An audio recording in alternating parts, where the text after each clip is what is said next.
আমরা ছোটবেলা থেকেই তাকে অনুপ্রেরণা হিসেবে আমরা রাজনীতিতে এসেছি। তিনি একজন নারী হয়েও কিভাবে ফ্যাসিজমের কাছে মাথা নত না করে সংগ্রাম করেছে, এই সংগ্রামকে আমি মনে করি ছাত্র অধিকার পরিষদ সহ সারা বাংলাদেশকে মানুষকে অনুপ্রেরণা দিয়েছে।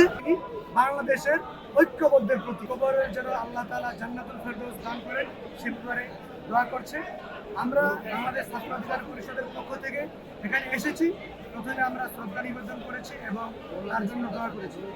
তার যে লড়াকু সংগ্রাম, দীর্ঘদিন বেশিরভাগের বিরুদ্ধে তার আন্দোলনের সংগ্রামের ফলেই আমরা মনে করি 24-এর গণঅভ্যুত্থান পরবর্তী বাংলাদেশ আমরা এখন স্বাধীনভাবে নিঃশ্বাস নিতে পারছি।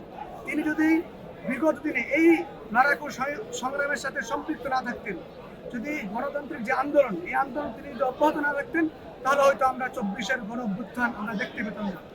তিনি যদি শেখ হাসিনার ফ্যাসিজমের কাছে মাথা নত করতেন, তাহলে আমাদের এই স্বাধীনভাবে বসবাস করার সুযোগ থাকতো না।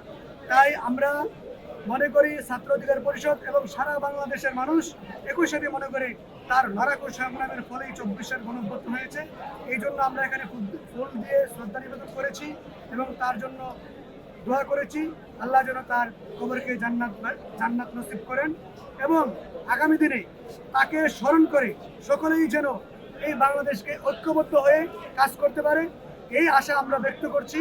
আমরা মনে করি খালেদা জিয়া এমন এক নাম যার নামে সারা বাংলাদেশের মানুষ ঐক্যবদ্ধ হয় এবং তিনি ঐক্যের প্রতীক হিসাবেই তার জানাজা যে হয়েছে সেই জানাজা প্রমাণিত হয়েছে তিনি বাংলাদেশের ঐক্যবদ্ধের প্রতীক।